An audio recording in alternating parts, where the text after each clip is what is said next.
I'm Tracy Baxter with today's Record Newswatch. If you're not a fan of snow, you are not happy again today. The region has once again found itself in the path of an approaching winter storm, and the amount of snow you'll be dealing with will depend on where you live.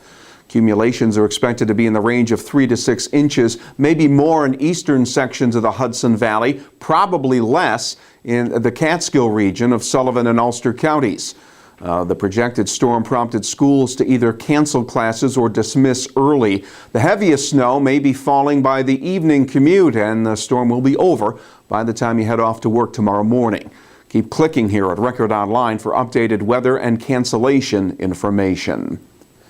The first-degree murder trial of Brooklyn Rabbi Victor Koltun continued today in Orange County Court. Koltun's accused of masterminding the plot that resulted in the shooting deaths of former Lloyd police officer Frank Piscopo and his nephew Gerald Piscopo, who were gunned down in a vacant Newburgh house in 2010. Prosecutors say Koltun owed money and was trying to escape the debt and Frank Piscopo's debt collection methods. Koltun's attorney, Glenn Plotsky, told the jury his client feared Piscopo and hired two men, Frank Lewis and Craig Fennell, to protect him, and that they took it upon themselves to kill the Piscopos. Lewis and Fennell are currently doing time for conspiracy. State police in Orange County are looking for the man who robbed a convenience store at gunpoint Sunday evening in the town of Wallkill.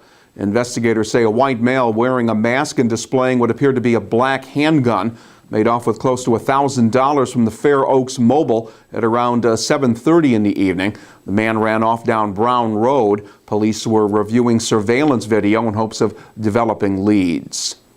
Governor Andrew Cuomo is unveiling his state budget proposal today in Albany, a $138 billion spending plan that includes $1.5 billion in state spending over 5 years to make full-day pre-kindergarten available to schools across the state.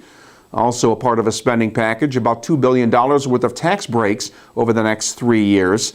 Cuomo has said projected budget surpluses this year will erase a deficit and provide the revenue to cover the cost of the proposed tax cuts. For the past 3 years, Cuomo and legislative leaders have reached a final budget agreement in time for the start of the state's fiscal year, April 1st.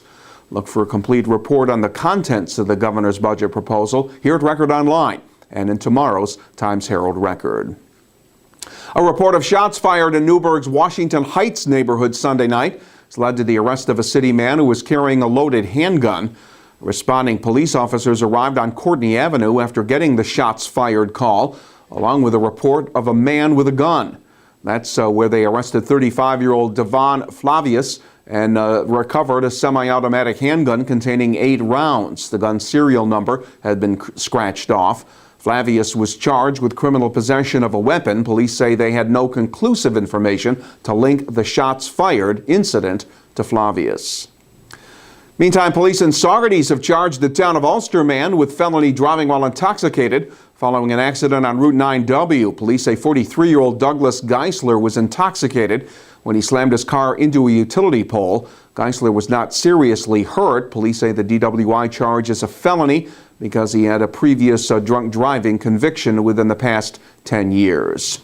In Orange County, the new district attorney says he will be pushing for tougher sentences for repeat drunk drivers. And David Hoovler says he'll also be pressing for mandated substance abuse evaluations for first-time drunk driving offenders who want to be eligible for a reduced plea. A lot of people that commit DWIs and commit multiple DWIs are never forced to get help or are never evaluated early. It's only after they've committed the second, third, or felony offense. We're going to institute policies that are going to force people at the earliest possible offense to be evaluated for drug and alcohol substance abuse problems. And if they want to avail themselves of potentially a lower plea, they will have to be evaluated and, if necessary, go through treatment to receive that. And the goal of that is to try to take a few of those offenders out of the system as early as possible to generally protect the public.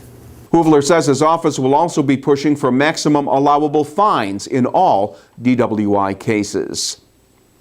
Town of Ulster man's been charged with felony forgery for passing a forged prescription order at a pharmacy in Saugerties. And Saugerties police say a search conducted at the home of 25-year-old Joseph Blass turned up additional stolen prescription pads, along with a number of illegally obtained pharmaceuticals. And it's good news for those who need to walk along Route 211 in the town of Wallkill. The town recently scored a $1.3 million grant to extend the sidewalk on Route 211 East to the Walmart at the corner of Dunning Road. Currently, there's a connected sidewalk that runs only from the Middletown City line to the former Cheeseburger in Paradise. The sidewalk won't be built immediately. Design work will need to be done, then some public hearings. Those pushing for more sidewalks in Wallkill say it boils down to a question of safety. Town police have responded to at least 22 pedestrian motor vehicle accidents on Route 211 in the past 10 years. There's sunshine in the forecast once we get through this latest snowstorm. Some of you will be plowing or shoveling around 6 inches of snow tomorrow morning, probably more than that in eastern sections of the Hudson Valley. Lesser amounts predicted for the Catskill region and to our north. As for Wednesday, it will be mostly sunny, but very cold, with temperatures not expected to get any higher than 15 degrees. Thursday will be partly cloudy and cold. We'll be lucky to get any higher than 20 degrees on Thursday. Get the latest on the snow, as well as closings and cancellations, along with breaking news, right here at Record Online. For Record Newswatch, I'm Tracy Baxter.